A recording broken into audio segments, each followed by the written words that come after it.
fam? Ah, fired up, good to go. That coffee just kicked in at the peak of that song here. So, welcome everyone. My name's Trav. We've got Kobe, plus two stellar guests, and one more on the way. We are Web3 Matters, and today we are diving back into number two of our continuation of our live stream from last week. And Kobe, why don't you give us a quick intro on what the heck is going on today? Yeah, absolutely. Well, first off, thanks for hosting, Trav, the best MC in the game in Web3. But yeah, my name's Lee, and last week we covered the first iteration of this like two-part series with DeFi Tracker Pro. Pretty cool backstory, and we'll go into kind of like what the app is. It's actually like a Web2 application technically. That integrates some blockchain data, and we'll just kind of leave the cliffhanger there. And yeah, we're joined by 2 out of 3 of the founders from Flare Forward. Is kind of was their mission before. It still is their mission, and the cool thing about this new application, it's kind of all one ecosystem, which again we'll get into that as well. Yeah, Steven, if you want a quick intro just for folks that maybe didn't see last week's stream. Actually, real quick, we did a demo last week. We talked about the backstory and kind of how they got from idea to application. Even talked about how our live stream had a impact as well. So yeah, if you guys are curious about a demo, we are going to look at the application again today, and we do have a code for you to get you guys a fat discount. And yeah, Steven, if you want to just drop a little intro and we can go from there. Hey guys, yeah, so pleasure to be back here again. Looking forward to talking about some of the cooler experience, I really have gotten into vibe coding, love doing some vibe coding. Looking forward to talking about a couple of things I just built in the last day and a half. Incredible, and if you've done it right, the launch is super smooth. So super excited to talk about that, really dive into the nuts and bolts and kind of help people understand a little bit better about vibe coding and some of what we've learned along the way. Now the coupon he's talking about is W3M, and what that will give you is, what's up Victor, is an additional month free. So if you sign up, you get a month and a half for free. And again, it's just kind of showing appreciation to these guys, and actually, like I said, how they actually helped us, like we said last time, kickstart our journey. So boom, I love it. Also, real quick, that promo code is W3M, so don't forget that. Time is of the essence, so make sure you jump on that as quickly as you can. And to access the trial, QR code is in the bottom left hand of the viewer screen. Quantic, welcome. You're with us. You've been going through some stuff today. How are you feeling, my friend?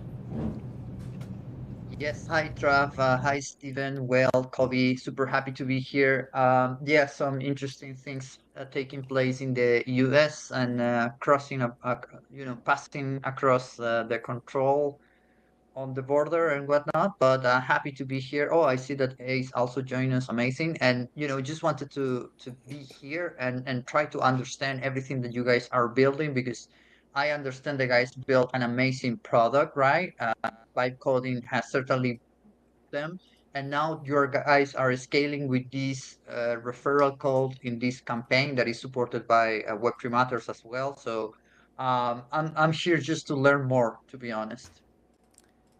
I love it. Excellent. So Ace, thank you so much for joining us today, my friend. Why don't you give us a quick intro for yourself here and let the audience know who you are? Yeah, thanks for having me. Sorry for joining late, but I am Ace. I'm part of the Flare Forward team behind, the product that we'll be talking about today, the DeFi tracker, and so forth. Kind of like behind the scenes more so, but these guys are doing awesome, getting the word out. Excellent. All right. Great to meet you. Thank you so much for taking the time to be here, to connect with us, to connect with the community. Really looking forward to a stellar stream today here. So Kobe, why don't you get us started here? What's on the docket today, and why would anyone want to actually be here and hang out with us today? What's the point? Yeah, absolutely, man. And sorry if I'm fuzzy or break up. I'm on the public library Wi-Fi, so just a heads up there. But yeah, so again, like Trav hinted at, and like Steven implied, one of kind of the sparks to and let me preface this by saying I'm 99.9% sure that these 3 gentlemen would have built an application of some type, whether it's this or another one, with or without our stream.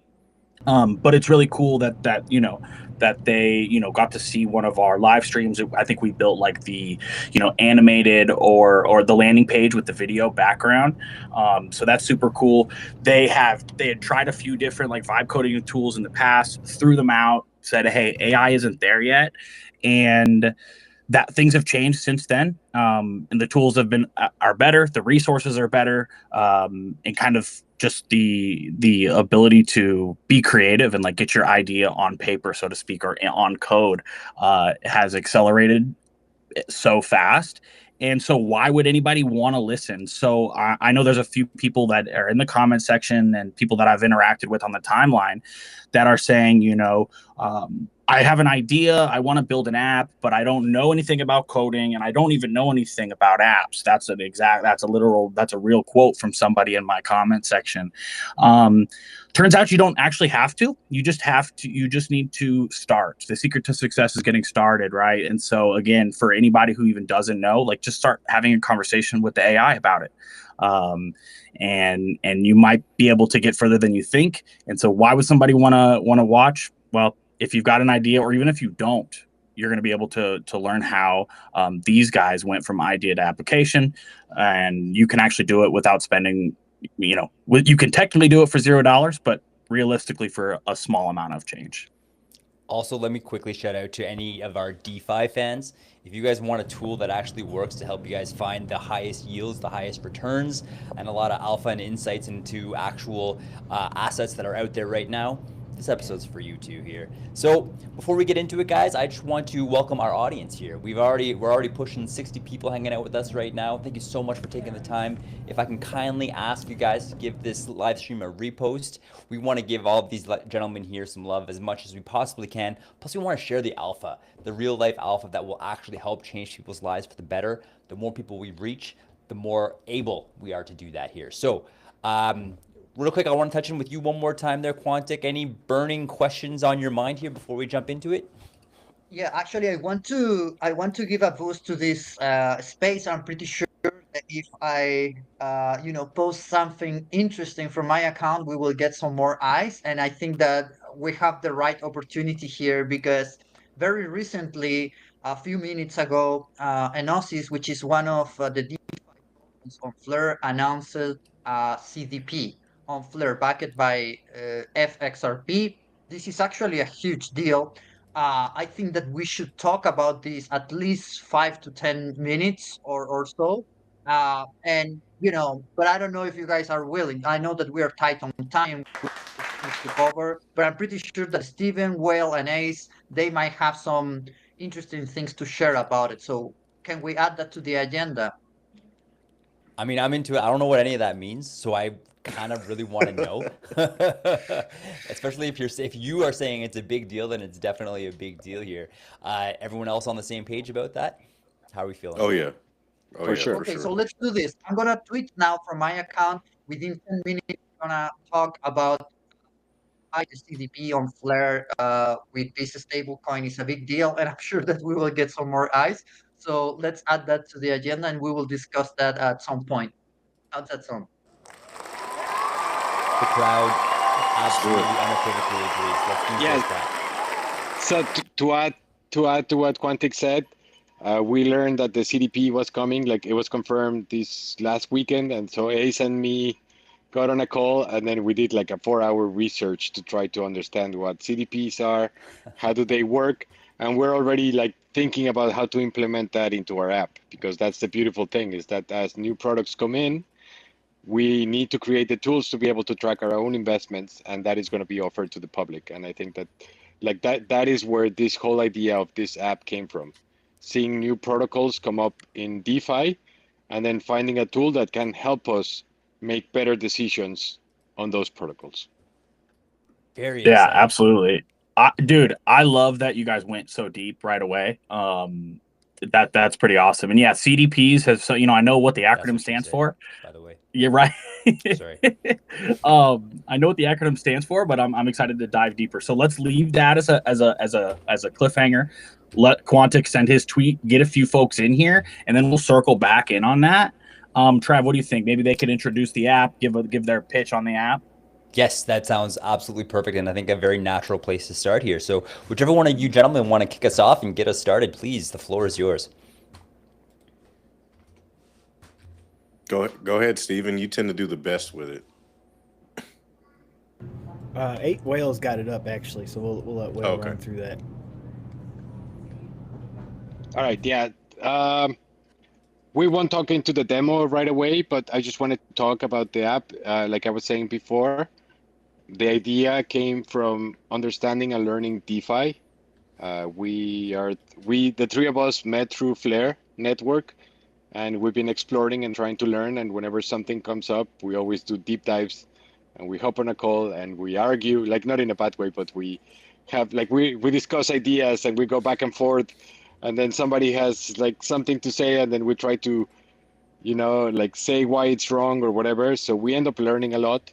And then really the idea came so I can track my investments, track my DeFi, and understand better what's going on and make better decisions. Because I think one of the problems with DeFi currently is that everything is kind of behind the scenes. You don't know what's happening until many times it's too late. So by creating this app, we figure out how to see, like put a visual aspect to these investments so that then we can make better decisions. And I think that in the broader spectrum, that is what this app is meant for.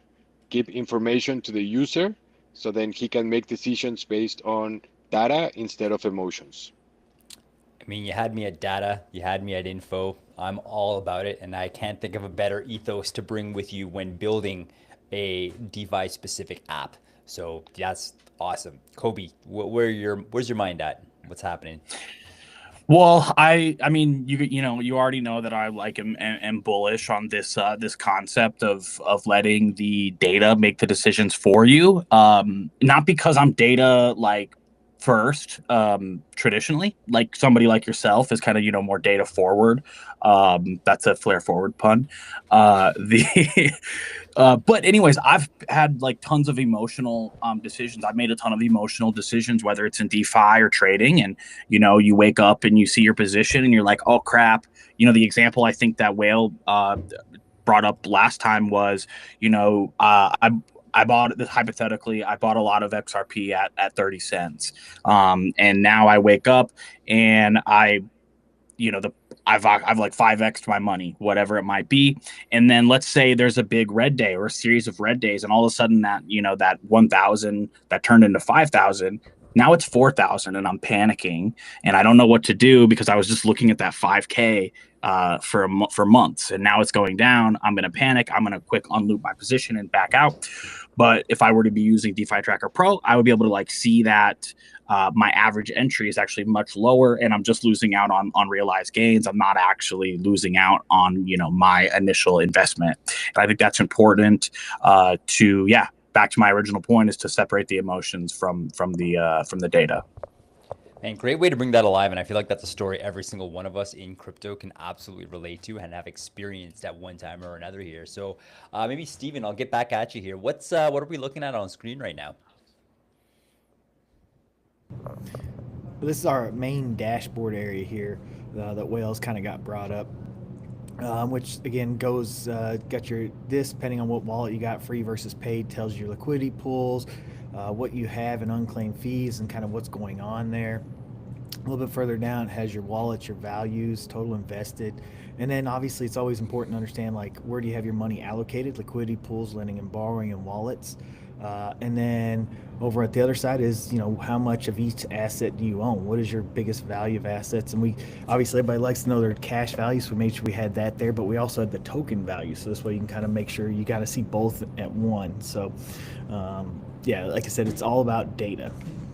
I am grateful for that. Actually, it's so nice to actually see both of those metrics, because it kind of gives you a better sense of where the price is at and how the performance is doing by being able to compare the actual token allocation versus the actual net value, which is absolutely huge. And for anyone who doesn't recognize that, just give it a shot and you'll see pretty quickly how important that is here. So I think it's important here.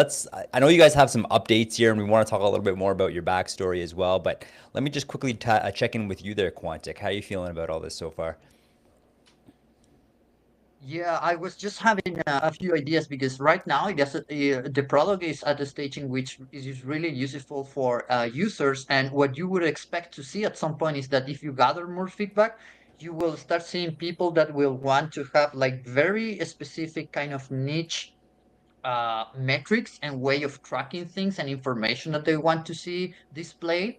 And this also opens up like a new business opportunity for you guys at the, at Flare Forward with your DeFi tracker, which is maybe there can be ways in which you can work for like custom solutions. Imagine you have a company now that wants to use this, right? They will want to have very specific information and they might have like a lot more money to pay rather than just a subscription. So Like a just B2B situation. having some ideas here for you.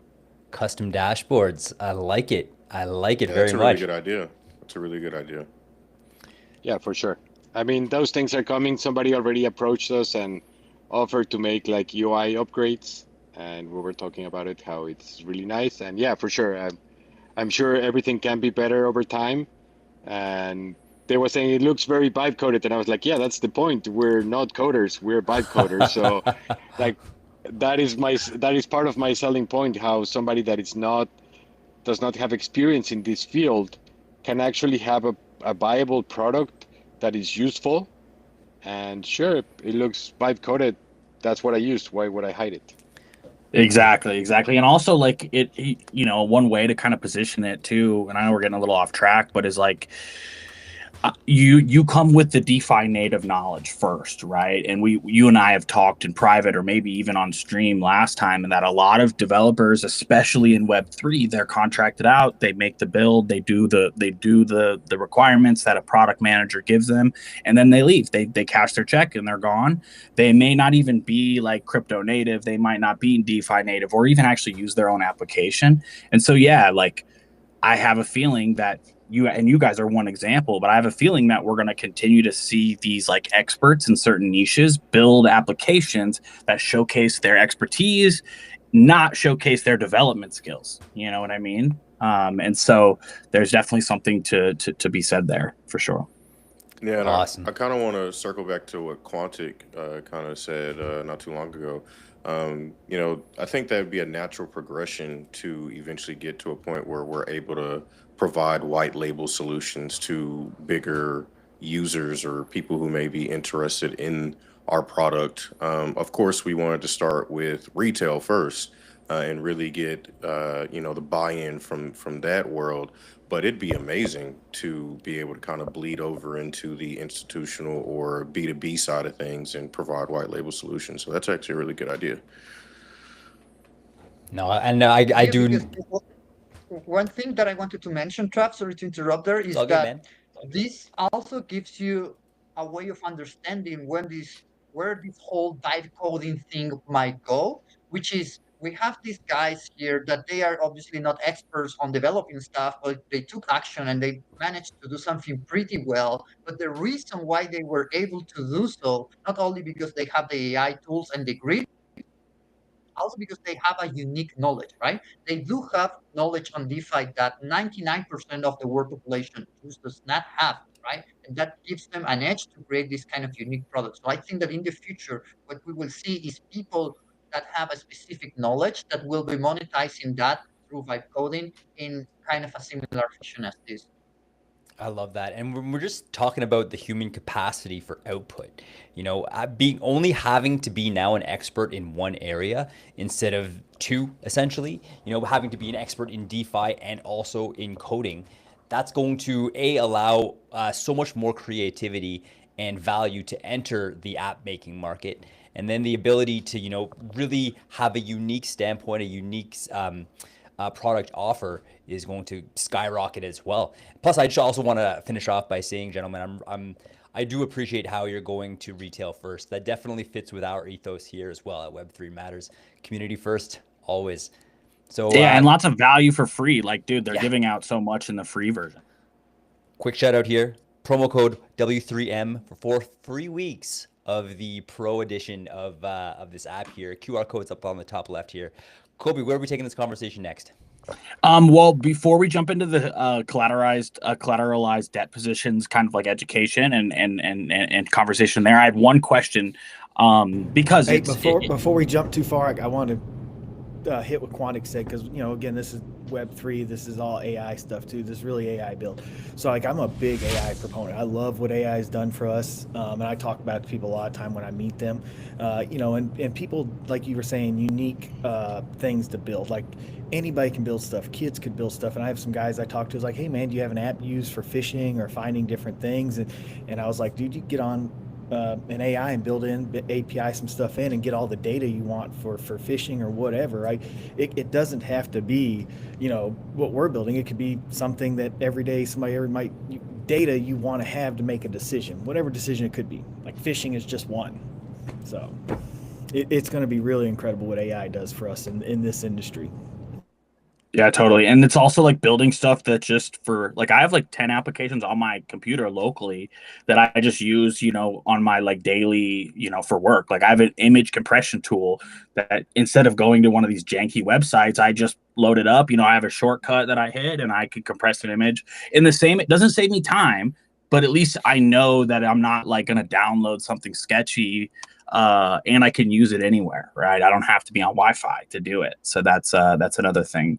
So yeah, my question before we jump into the CDP stuff is obviously, and it ties into this. Obviously, you built this for yourself first, right? Like you guys solved your own problems first. The expression, right? Eat your own dog food.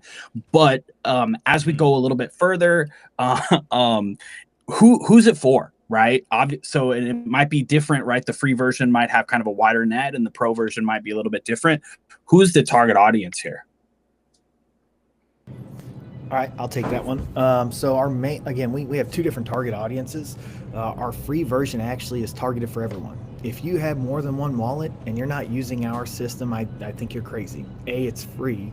B, the wallets at the same time to understand what's going on. So we built this for the majority of crypto users. The original build was for our DeFi, but then Whale had the great idea of, can we segment it off and give away something? And he just, he was like, the wallets and the profit strategy, which he has pulled up. And so, we actually fit the use case for, I want to say, 100% of active users in crypto. Like, you got to be active, right? If you just bought some, you're sitting on Robinhood, we're probably not a good fit for you. But if you got 4 or 5 and you're buying, you're watching prices, you're selling here or there, like the free wallet, you can't not use it. Like, it's incredible and it's free compared to $20 somewhere else. So we have two different audiences. Whale, see your hand? Yeah, I would add what Steven said. I don't think like people with only one wallet are not necessarily that can use it, because I have a friend that he's been buying on Uphold and he doesn't have that much money and he feels more comfortable there. He has no idea what's his average buy price for the assets that he has bought. Wow. So, and then that comes back to what he was saying. It's like, oh, I think I bought at 230, 280. But then like buying at 280 and being at 290, it's very different than buying at 230 and being at 290. So yeah. Even if you only have an exchange, like even if you're the most basic crypto user, just taking the time to set up how much you bought, you're going to keep track. Like that would be the easiest thing. And like I said, it just gives you data. And I think data equals peace of mind.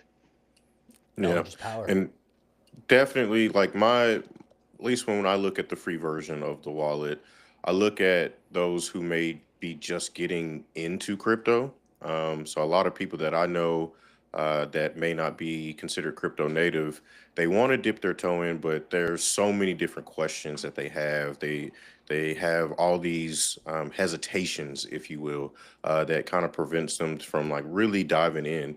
And when I show them this product, the free version of our DeFi tracker, they're like, oh, okay, that actually, I can see how that could help me, just getting started. Like I may not want to use, coin market cap to track my portfolio, but I may use this, and this seems more granular and I can see everything that I care about at least. And so to me, this is like a gateway to truly getting more involved into crypto, Web3, digital assets. Yeah, I love that because I wish I would have had this, right? Like I had to burn money to learn, right? Like I had to lose a bunch of trades. I had to forget what the heck where my average price was. I had like sloppy, my first few times using Aave were really ugly, and this could have helped me right out of the gate. So that's a really good point, Ace. I love it. And I've been having interviews with a bunch of startup founders recently. Startup founders and then very established blockchain founder words, if you know what I mean, words. Essentially, I've been talking to a lot of people. And the one thing that we are talking about predominantly these days is mass adoption. And how do you onboard brand new users? How do you onboard completely naive new users who've never even touched a crypto wallet? And you want to make it as easy as possible. You want to empower them with as much information so that they can make safe choices in the crypto world. Because all it takes, especially if you're brand new, if your first experience is an atrocious one, you're done for life. Like the odds of somebody coming back after one failed interaction with the crypto space is one and done, essentially, in 90% of the cases. And then plus also, trying to counteract that massive stigma that exists currently about crypto, thanks to meme coins. Thanks meme coins. I hate you. Just kidding. Anyways, let's not go there. So let's move this conversation forward here. Quantic, you mentioned something exciting about CDP, and I think it's about time that we go there. I'm looking at your post here, and it's definitely taken off like a bat out of hell here. So why don't we get right into that? Are you Yeah, down? Are that's you down with CDP? Yeah, you know me. Yeah, you know me. And yeah, I got guys, some for alpha for you sure. guys as well when it finished. Love it. Love me So some alpha. for the just to set some context, CDP is just a smart contract that will allow you to mint another asset providing some collateral, like just broadly speaking, right? So in this case, what happens is that you have a bunch of XRP that is going to be bridged to Flare via the F asset solution. So the name of the asset is called FXRP solution that was created by Enosis. It's not really created by Enosis, to be honest. It's a fork, but it's a friendly, decent fork, I would say.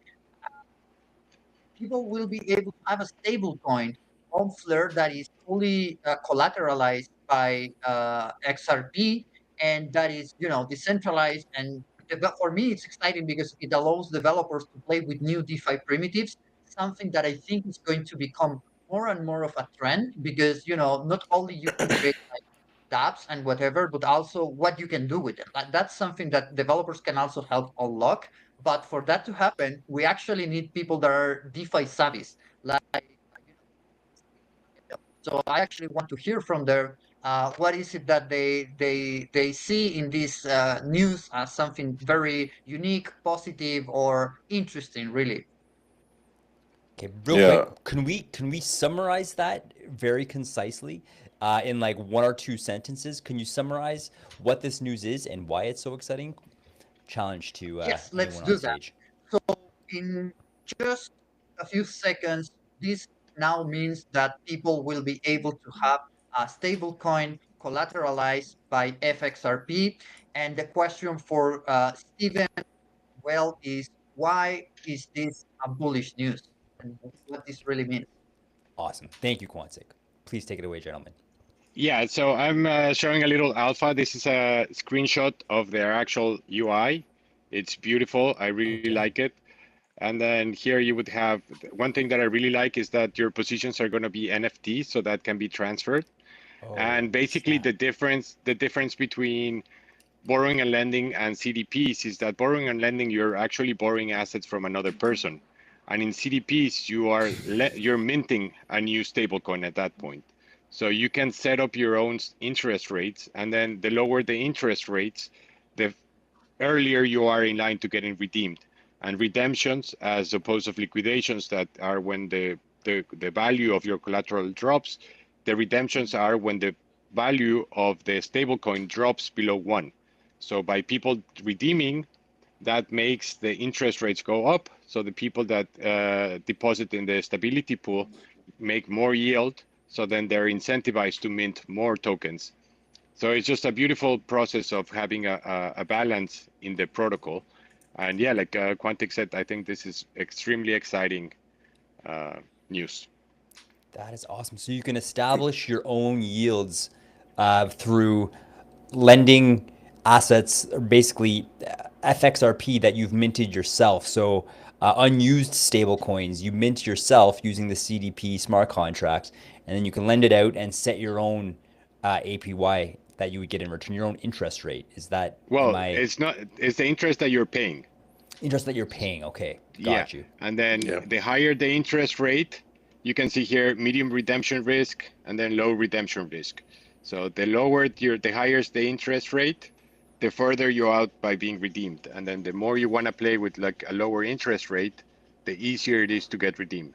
The difference, like Okay. I said, with liquidations is that because your collateral is going down, you actually have to sell more of your collateral to pay that debt. And in the redemption, the price could be pumping, but if the stable coin drops below 1, then you get redeemed. But if you still have the stable coin, you could just go back. So liquidations, you can lose 10 to 20% of your collateral based on that. And redemptions are usually neutral or mildly negative to you. Like ideally, you don't want to get redeemed, but it's not the end of the world. And getting liquidated could affect you so much more. It kind of Right. reminds me of stock options. Like, It reminds me of a pawn shop.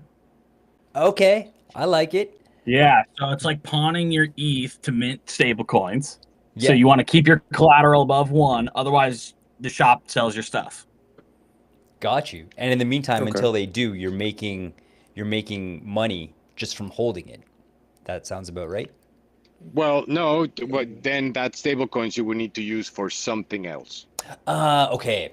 Yeah. Got you. So minting, you're paying interest for minting, but then Got you you. have that capital. So, I mean, the example that I always give is I took some leverage from my flare to buy a drone. So Okay. instead of selling my flare, because I'm not ready to sell my flare, like I'm not ready to even take profits on my flare. Instead of doing that I have that capital that otherwise would be just sitting in my wallet. Now it allows me to put it as collateral, take a loan, and then I can go and buy that drone. If I had more capital, Okay. that could be a car that you could open a business, and then from that business pay back your loan. So remember that crypto is all about becoming your own bank. So by doing this with the assets that you own, you can really manage your own debt. And that's what I've been saying about DeFi, that DeFi creates that liabilities. If your crypto is just sitting in a wallet without giving you any yield, that's a liability because you're only hoping for prices to increase. The moment that that becomes an asset and that asset is giving you some kind of yield, then it's no longer a liability. And I think that this is where we're heading, that people like this also increases demand for the assets, because then if you don't have to sell your XRP to get access to capital, then that increases the value of XRP. Brilliant. And It's all we coming have to together. remember that Flare is going to bring F Bitcoin as well, F Doge, F XLM. So then, Yeah. I mean, let me give you a quick example. You have MicroStrategy that is taking debt to buy more Bitcoin, and their only business model is hoping that the price of Bitcoin keeps going up. Yeah. Okay. If people power is going to bring value to Flare by putting their treasury XRP to work. So if they're making yield, then that is their business model, not just hoping for price appreciation, and that changes everything. Got you. I'm also appreciating how the conversation is shifting from using your liquidity to, put into a liquidity pool or stake it somewhere to actually now using it to buy real world stuff. This is definitely a conversation that's getting closer and closer to satisfying or to realizing Satoshi Nakamoto's dream, which is actually using crypto as a means to level the playing field so that everyone has access to stable financial instruments here. And it seems to be another tool to actually enable that in the sense of doing it in a smart way where you're putting your money to work and able to use it to improve the quality of your life. Yeah, okay. I like how this is kind of coming together now. It seems like a more mature conversation than one I'd be having even a year ago now when it comes to what the heck do we do in DeFi. I think this is awesome. What are your guys' reactions? I mean, I think you kind of have to see products similar to CDP if you expect the DeFi ecosystem to mature and really start to attract that institutional money. Because institutions, they look for stuff like this. Retail, we may not really know what any of this is, but I guarantee you that it's not really foreign to, or at least the concept is not really foreign to institutions. So it'll be interesting to see what type of strategies people come up with to leverage their capital and really maximize their value with their assets that they already hold. We've been brainstorming a few strategies behind the scenes, and it's really interesting. It's a really interesting time that we're in, and we're really excited to see the growth that is coming to Flare, especially with products like these. So, you know, only time will tell. We'll see. Yeah, for real, it's kind of like a. Go ahead, Quantic. You go. Go ahead.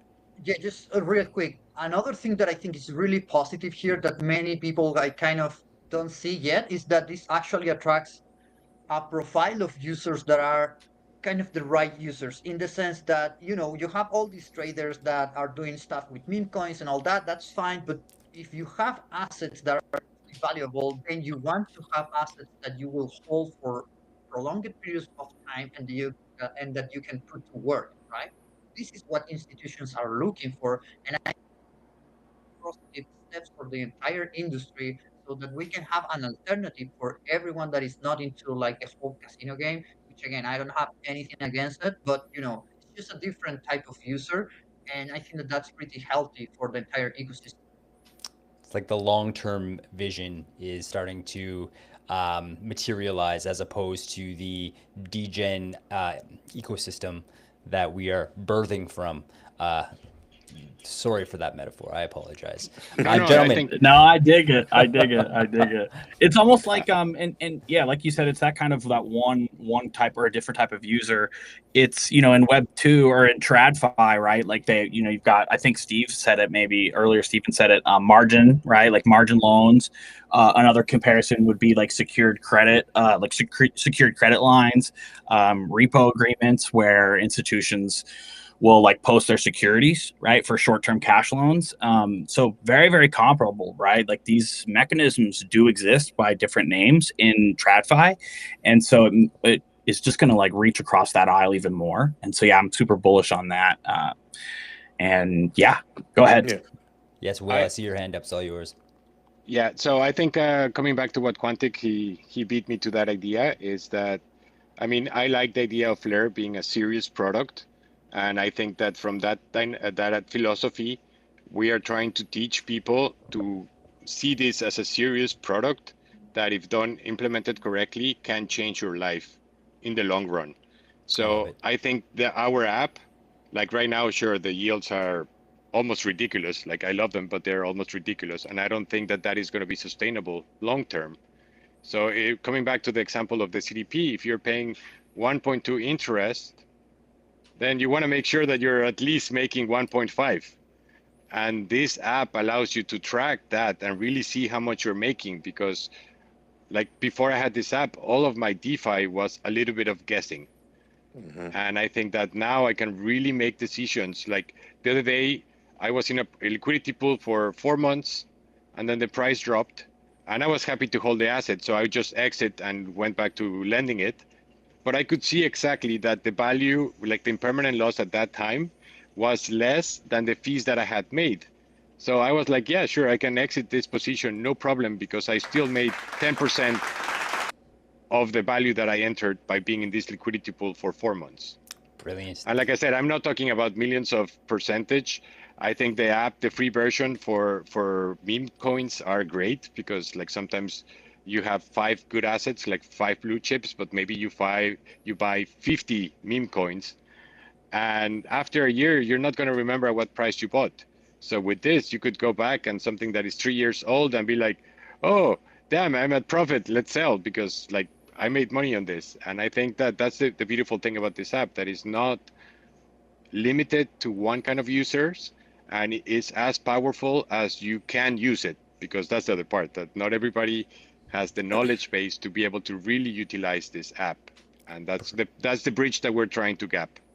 First of all, excellent segue. Sorry, go ahead, Ace. No, I was just gonna say one point about the DGen comment. Like, I feel like we're definitely going to always remain DGens, but we're going to be trading in our hoodies and sweatpants for suit and ties, and we're still going to be DGens even with products like CDP. So, Steven disagrees. I think he's firmly attached to his hoodie and sweatpants here. Man, No, you I can love that. barely get me to wear a shirt, and you want me to wear a suit? That's true. We can attest to that here on Web3 Matters. I love it. Excellent, excellent. Well, hey, well, I wanted to mention here, a great segue back into your product here, and then also when you're talking about, I just really quickly want to address here, if the interest rate on your essential CDP loan is 1.3%, when we're looking at different APYs in many different pools in the entire crypto space, it is not hard at all to get something that's 1.5% or higher. So I think that's a great segue back into this conversation flow here. But before I do, I just want to quickly update here. It is about 13 or 18 minutes before the end of our space here. I know we do have a pretty hard out. I know what you're thinking there, Kobe. It's all yours, my friend. Pretty hard out at that time.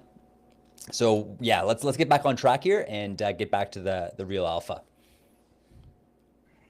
Okay, cool. So yeah, if you want to kind of jump in and show a little bit more about the app of, I believe it's your screen that's being showed. If you want to maybe kind of continue with the demo there. Yeah, of course. Okay. So I showed you guys the dashboard here, like Steven was saying. If you're in the free version, you're not going to see this DeFi portfolio, but you can see the wallet. It tells you the number of assets. This is just a demo account that I made for the last stream. And then here you can see what's your allocation of each asset, how are they allocated between liquidity pools, lending, wallet, and the total value of your portfolio. What we were talking earlier, in this case, my investment was $550 and now it's worth $3,000. This $3,000, you're going to get used to it.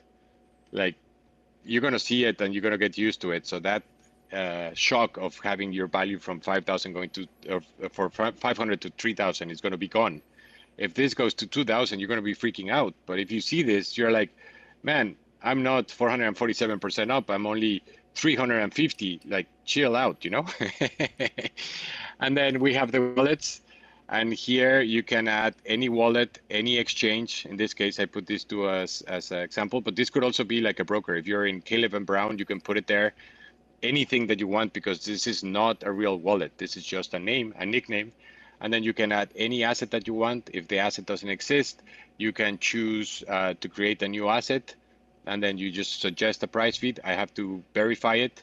And then it goes back to the list of available tokens. And this we created in a way that we can scale, because I do not know what assets people have.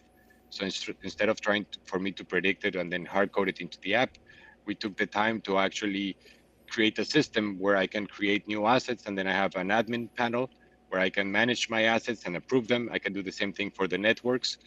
Here, if I don't have this, you can create a new network. You suggest it, I approve it, and then it's available for everybody. And then we have the liquidity pools. Same thing here. This is just an example. I only have one position here. You can see the current value, the initial investment, how many days you have been active, the APR that you're getting, how much total fees, and the P&L between the value increase from your initial investment plus the fees. And then you have a detailed page where here you can see your impermanent loss. If you had held the assets instead of being in an LP, you would be $9 up, but we have made $13 as of now. And then my total P&L is $60. So this impermanent loss that usually sounds terrifying, once you see it like this, you realize that it's not that bad, because here, even though this value is less than this, I made more in fees, so I'm 100% in a profit. The fee breakdown, the projections here, you can see how much you're making every day, how much you have made back from your initial investment, your initial deposit, the performance summary, like everything. It's just, Wow. you have the history, so you can see everything that you have done throughout the days, months, or years. Even at some point, I feel like we're going to have positions that we're not going to be managing from the week. It's going to be there for a long time. And then, well, of course, if I had more liquidity pools here, you would see your added APR, your added monthly APR, like all of this data you would see it. And then we have the profit strategy. This is also part of the free version. And then here you set your purchase price, the amount of tokens that you have, and then you can set up custom targets to sell. And this is up to you. Like, this is not me suggesting you to do this. This is just your plan. And then that way, once you are okay, let's say that we hit the first target, I press here. So then I say that I sold 250 tokens, and then it adds to the actually token sold and the actual profit that you have done from this operation. And then lastly, we have lending and borrowing. Here you can create your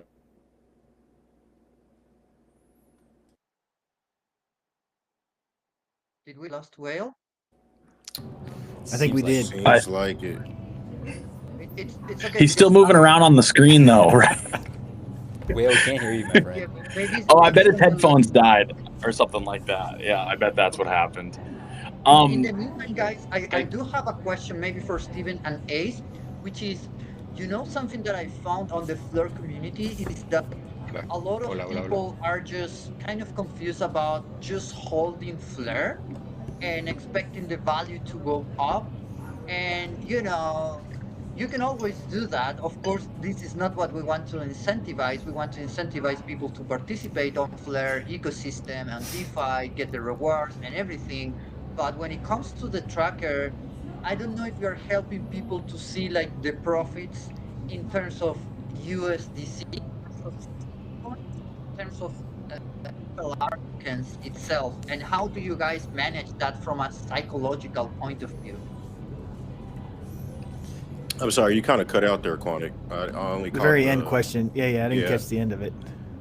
Oh, the end of the question was like, how do you guys handle that, like the psychology behind? Because you can be in profits in terms of stable coins if you were to sell your FLR, or you could be in profits in terms of increasing the amount of FLR that you have while participating on Bitcoin.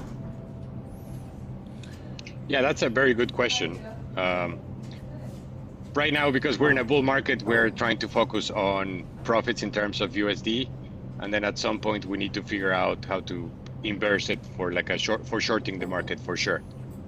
But I think that the US dollar is just clearer, because I totally get your point, and I think that that needs to be like a switch where you can click, and then you can swap to see what's your total amount of tokens in terms of profit. Exactly. Because, for instance, you can do this if you go to Coin Market Cap, you will see some coins that look amazing against the US dollar right now. But when you change that against Bitcoin, for instance, things doesn't look that well, right? So if you're an investor, you probably also want to have a feeling about, other key digital assets that you want to keep track against. So one thing that I think this is the perfect bridge from that to the next thing that we wanted to touch. I recently updated the price feeds to be fetched from the Flare time series oracles. That's the FTSO. And then, that was a great thing. So I feel like once I have that, I can easily set it up to have the coin against different pairs. I don't know exactly how to do that, but I can see it in my head. I just need to sit down with it. I bet it's done before the end of the week. I bet it's done before the end of the week. Like the vibe code, it might be done by tomorrow. Like that's the beauty of the AI and being able to build with AI. And so, I might, because I got to dump here in just a second, but I would, like I said, I would love to just say how amazing AI is, because one of the things we wanted to roll out was like a community voting. So this way we're not just dictating what comes to the app, we're allowing the community to do it. And within a few prompts, again, I say a few, you have to have a conversation and there's a process to go through it, but you can add or change different things in the blink of an eye. And so I built the whole ecosystem, and being able to vote and make suggestions and do all that stuff, and how it would go through a pipeline in probably about an hour, maybe less. And then Whale wanted to see some different UI stuff. And so he was like, you know what, let's try it. So in like 30 minutes, he put together a UI, sent it to me, and we're like, yeah, you know what, we don't like it. And then went back to the the original, but the AI vibe coding allows you so much flexibility to go experiment with stuff that most coders don't do right now. Just to see, do you like it? You don't like it? Can you do it? Can you not do it? So I mean, it's just incredible. So I imagine that will be built though before the end of the week. I have a feeling. That's because literally all it takes is just having a conversation with a chatbot at this point, which is so cool. Right. Yeah, And like knowing your outcome in that convo, Trav, right? Like it makes a ton of sense. one thing, I applied for a role last night, and one thing that like really excited me about that role is like their philosophy about intent driven. And it kind of clicked for me. I was like, oh wait, like that's me. Or no, wait, that's vibe coders. That's anybody creating with AI now. And a lot of traditional developers too, but like thinking about the end goal first and then working backwards is it's just like the way that most people think. And I feel like that's one of the edges that maybe like the AI assisted builders have. And I'm going to drop it in the comment section, but I made a post this morning with 4 like resources, 4 tips, and then also 4 resources that go along with those tips on how to like make your front ends, if you're building with AI, make them look a little less AI-ish or whatever. So I'll drop it down in the comment section for anybody curious about that. Perfect. That's huge. I'm a huge fan of that. Quantic, where's your mind at now that we've been chatting about this for a little bit here?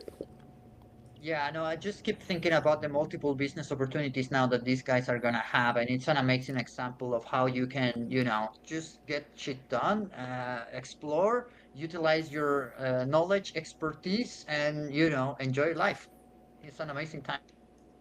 I'm into it. And getting back to that point real quick about starting with the end goal and working your way backward, I feel like that was written in like Sun Tzu, The Art of War, as a strategy that's been a winning one for centuries at this point here. So now that we don't really have to worry about the manual labor, the time even, to test out different ideas, to actually start with that end goal and then just have AI walk you through exactly what needs to be done and doing the vast majority of it for you, opens up the world to so much possibility and allows so many different people to actually build visions that they have in their own mind and solve real world problems here.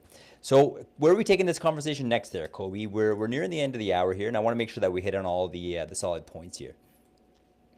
Yeah, absolutely. Well, I have a couple questions, unless these guys wanted, with a few minutes left, if there was anything else they wanted to add. Otherwise, I can jump into a question or two. Yeah, great call. Right. If you guys, do you have any kind of final, or maybe not necessarily final, but very important points that you want to drop here on our stream before we actually switch topics here?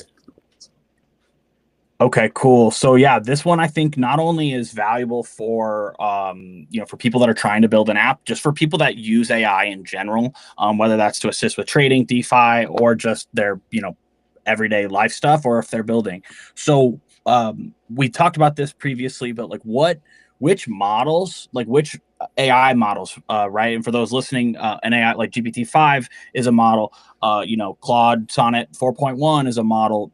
So which models do you guys use, and for what do you use them for? Great. I guess I'll hit that. For me, I personally, we use Cursor obviously, but in Cursor, I specifically use Claude. I even use Claude on my like day job. That to me is like the very code specific model that I've seen a lot of success with.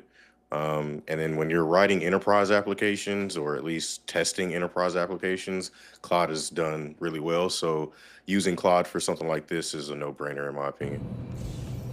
Yeah, I would say that I use Claude 3.7. I don't use 4 a lot. I've tried 4, and I just wasn't happy. It seemed to run away on me a little bit more than 3.7.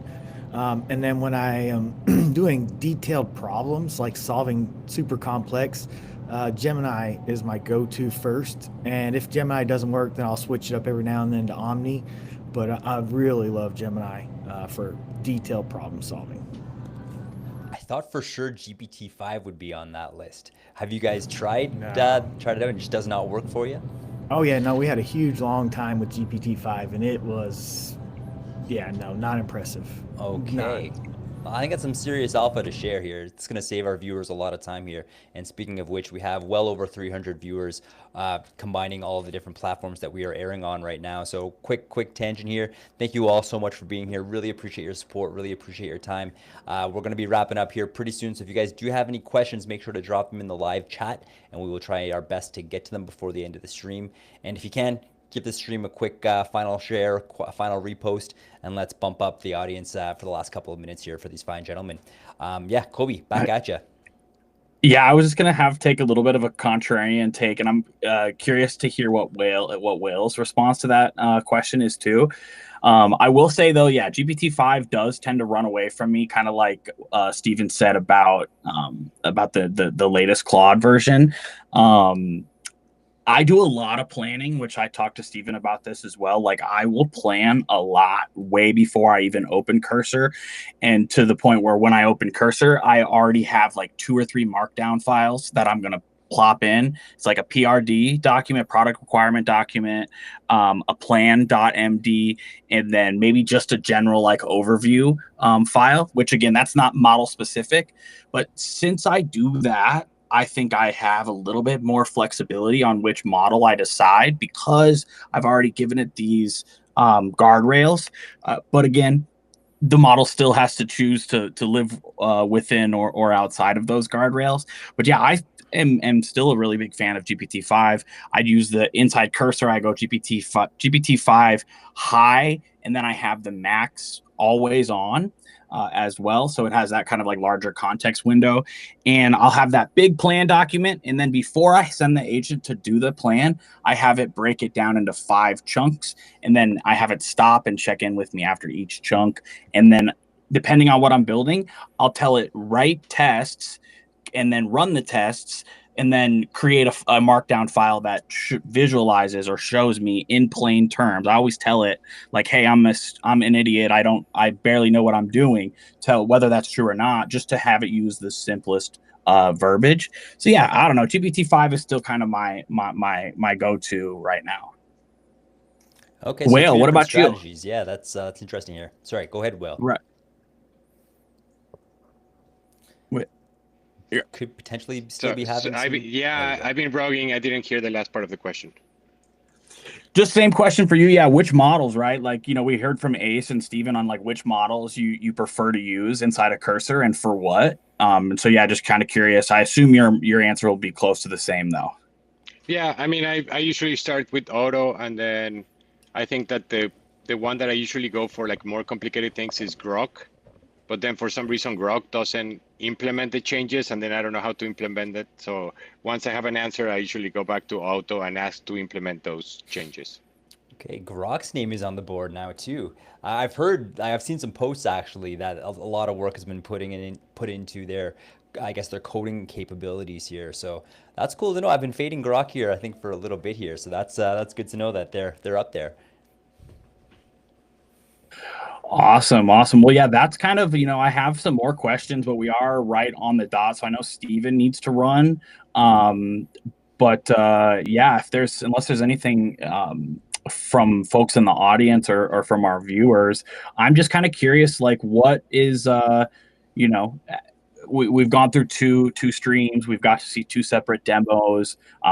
We've kind of talked about the, different models, the backstory, for going from Replit into Cursor.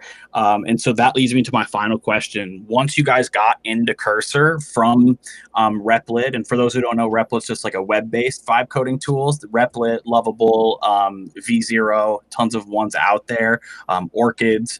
And what was the most valuable thing that you guys found once you went into Cursor and could like see the files, so to speak?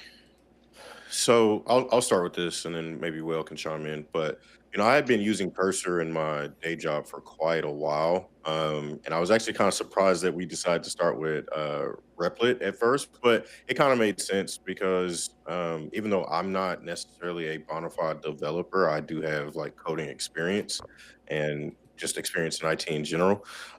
So it made sense why we wanted to start with more of a retail focused code vibe coding platform. But once we kind of made the decision to switch to Cursor, I was elated because it feels natural, at least for me. It's basically like VS Code, but with some AI baked in. And when you're able to see like your all your files, you can kind of know where things are. That was ease of mind for me because in Replit, I'm like, where's my database? Where are all these files? Where are you making these changes? And then the whole version control thing. GitHub was a nightmare on Replit. We ran into a lot of issues with that. We run into some issues still on Cursor, but we're getting better at that because it's there, it's visible. Of course, I kind of know GitHub, but being able to see these guys like Whale and Steven go from no coding experience to what I would at least consider entry level coders at this point is pretty nice. I give them their kudos all the time, and I think that they have a more peace of mind knowing where things are. But I won't put words in their mouth. But I can say like our workflows have gotten a lot better since moving to Cursor. It's just smoother in my opinion. That is so cool. And if I may just jump in here real quick, I just want to highlight the alpha that was just shared here with us, and I appreciate you, Ace, for so eloquently putting that. Is for anyone who is interested in just starting. If you've never coded anything a day in your life, if you have this awesome idea in your mind and you want to actually build an app and make it a reality, it sounds like Replit is a really good place to start. It sounds like for the brand new user who's never done any of this before, there may be a little bit less of a barrier. But it sounds like you will also outgrow it. And it sounds like it won't take as much time as you think before you do outgrow it. And then when you do, it sounds like Cursor is just like the natural progression, the next jump to take, because it's going to solve a lot of your problems. It's going to make things a lot more easier once you actually do understand what your needs are, what the barriers are, to actually really level up your vibe coding here. Does that sound about right there, Ace? Absolutely, absolutely. Like I said, being the one of the part of the group that kind of already had some experience and trying to bring these guys along, it's nice to see their progression just naturally and their curiosity grow. We all have different backgrounds, so being able to kind of see my partners come into my world a little bit and expand their knowledge. I mean, I'm happy. I'm happy. So that's definitely a good explanation I would give comparing Replit and Cursor. Love it, man. No, I really appreciate that. Kobe, back at you, my friend. Well, I was just gonna say, dude, it makes me happy too, and I'll let Will jump in here. Honestly, I just wanted to say, yeah, it makes me happy because it's almost a similar perspective. Like, you kind of already had that experience, and then we've kind of been more on the vibe coding side, and we showed a workflow. And again, you guys would already get here, maybe just take a different road to get here, but like to hear, oh, we saw this live stream of your guys's, it provoked us to jump back in and to see where that where it came from 90 days ago to today is yeah, it's awesome. It's heartwarming to for lack of a better term. And for those of you guys who are those folks in the audience or the people that are in my comment section, just start, man. Like, just prompt. Like, you don't need any money, you don't need any experience or knowledge. Like, just prompt. You can just prompt stuff. You can just prompt stuff. Well, go ahead, one thing bro. that I really struggled from Replit to Cursor was not having Replit show me the app. Like the fact that now I have two windows, I do miss that part. I actually bought a laptop and I got one with a dual screen, so I can like have both things open. But that was a big like something that I miss. So I think that I don't know about Lovable, but Replit is definitely way more expensive than Cursor.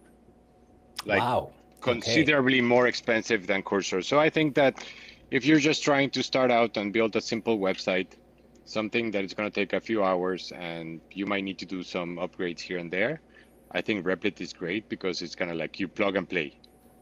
But if you want to do something a little bit more complex, then 100% you need more control. And even like we went from Replit to then setting up GitHub because of you guys. And then like after that, we had a merge conflict and we basically lost all of our app, but we had a branch that we had as a copy. So we were able to get, I don't know, 90% of where we have done already. And then going to Cursor, then every single aspect of it we had to deal. Like we had to find a deployment service because Replit was deploying for us. We had to find a database service because Replit was doing it for us. Now I think that we have so much more control. For example, like a little thing, Replit never told us that we should not push the env file to GitHub. So that was a little bit of a mission to clear that mess up once we moved to Cursor, because once we were in Cursor, we realized that that stuff has important information that should not be on the internet.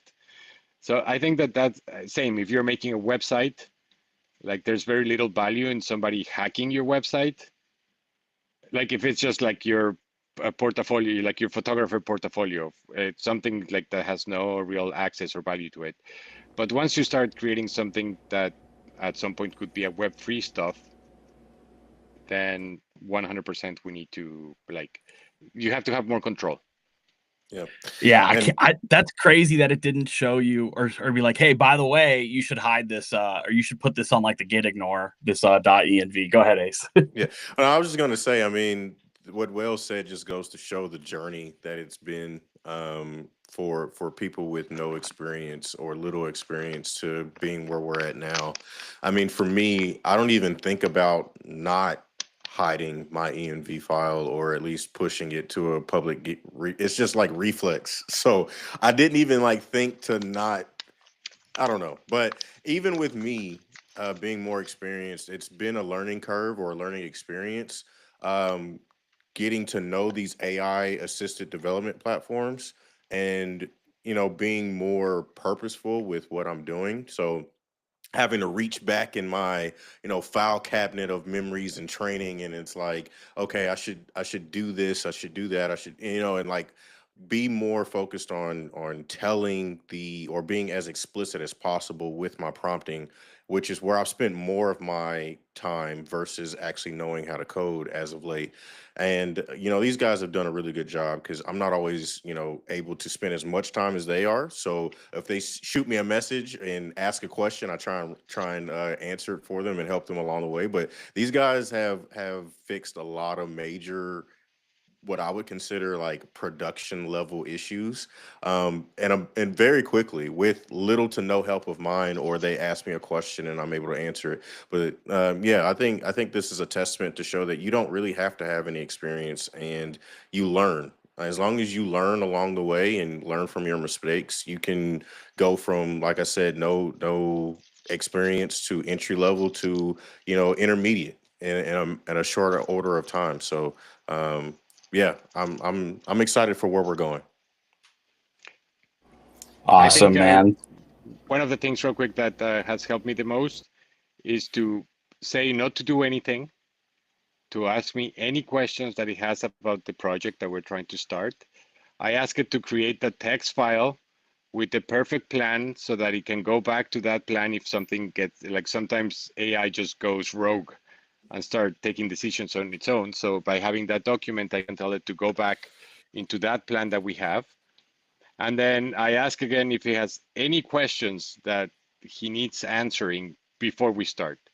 And once all of those things have been tackled, I feel like I have to change my agents less by doing that because there's like a steps. I feel like AI doesn't understand context. It understands what you're prompting it, but no context. It can't really see outside of itself. And yeah, so I think that that's been one of the things that I've learned, just understanding how the AI works.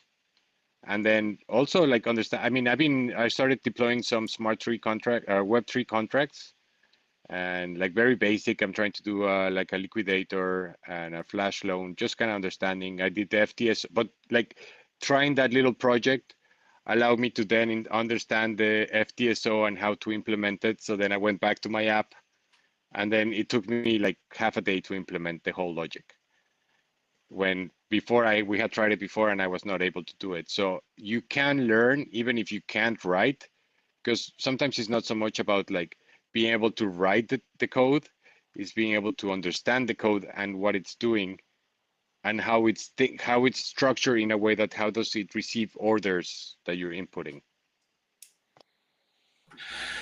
I couldn't be more stoked. Trav, you're gonna have to sign us off because I could keep asking questions, and you know that I could stay here all day and talk about this. Like I have like 5-10 more things I would love to talk about, but so if you don't end, we will be here all day. So Okay, no, that sounds good. I do need to hit the road here pretty soon anyways. So as much as it definitely sucks to end this conversation, it's the right thing to do here. So I just want to quickly summarize some of the alpha that was just dropped here. First of all, it's probably not a bad idea to start off with something smaller if you're planning on using the kind of the vibe coding strategy to actually build something where there may not necessarily be value stored on the application that you're trying to build, just until you can understand what all of the security measures are, what all of the safeguard procedures might be.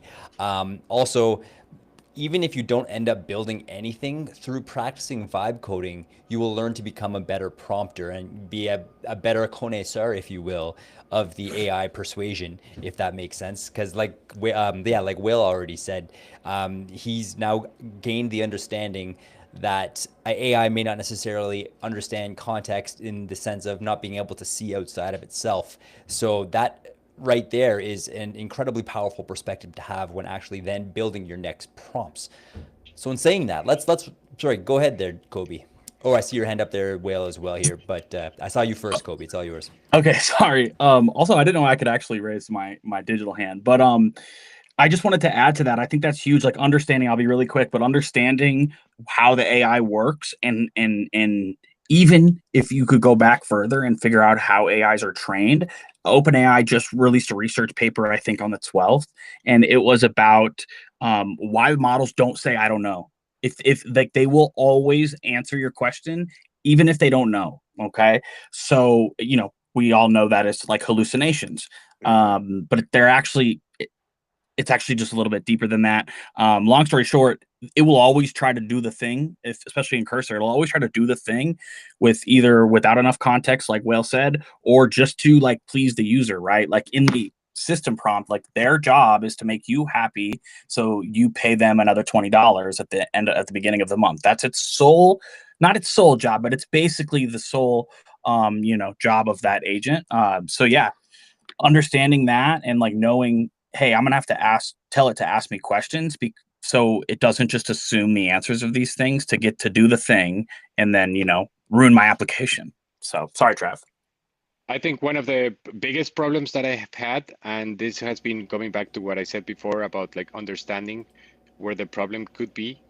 Like you have no idea because at the beginning we hard coded the prices, or the AI decided to hard code some prices. So then it was like falling back to that price instead of fetching the live price that we were doing from the database. And now I understand that sometimes you do have to go back and be like, look for no hard coded values. Like, I don't know, it's kind of hard to explain, but at some point you start understanding how the AI thinks, how the AI doesn't think, and then also things that it falls back.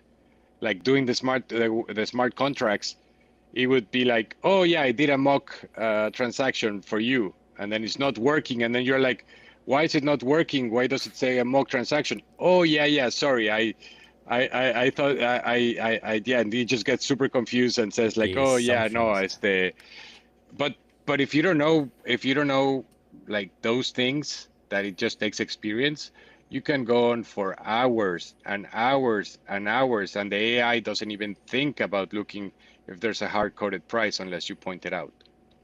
So yeah, of course, like I said, the website is not a problem.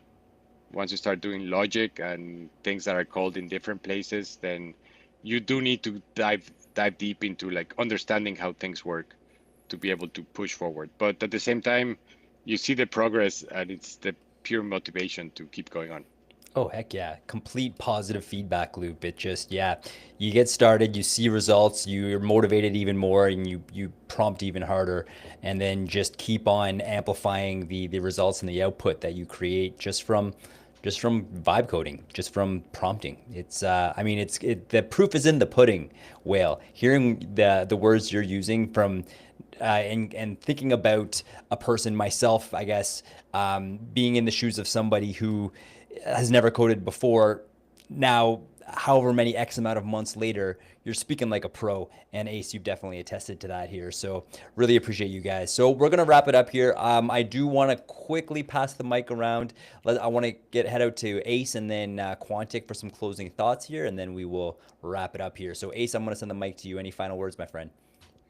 Yeah, I mean, sign up for the DeFi tracker. It's the best, product on the market, in my opinion, in terms of tracking your assets, tracking performance.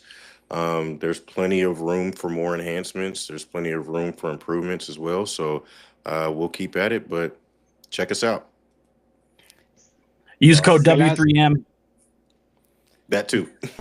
Top left corner of the screen. The last update that Steve implemented yesterday was a suggestion voting mechanism.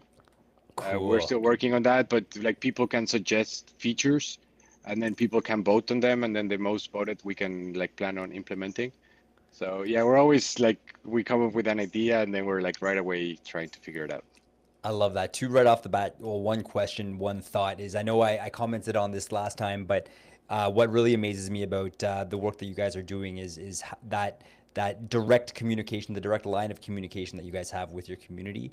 Absolutely incredible. And it's going to help all of you guys out into building a better product, but also build a community behind it as well, who is trustworthy of you guys, because you're right there to answer all their questions and receive all of their feedback here. So do you guys actually have like a Discord or a Telegram for your community, or is it all through the website, or is it all through X? It's really a combination.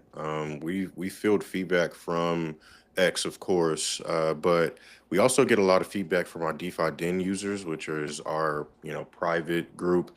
But there's also the ability to submit tickets through the tracker. So like if you're running into an issue like a bug, or say you have an enhancement request or anything like that, you can submit a ticket through the tracker. It lands on our Notion board. One of us will pick it up, or we get an email. So we'll see it either way, and we get right to it. Ah, fantastic. That's awesome. And I mean, truly the best way to actually build a product, build a community is through transparency and direct lines of communication here. Quantic, final thoughts, final words, my friend. Yeah, no, final words here, really a call to action, because I think that it's pretty clear that these guys are putting in the work, they are improving, they're providing us real solution.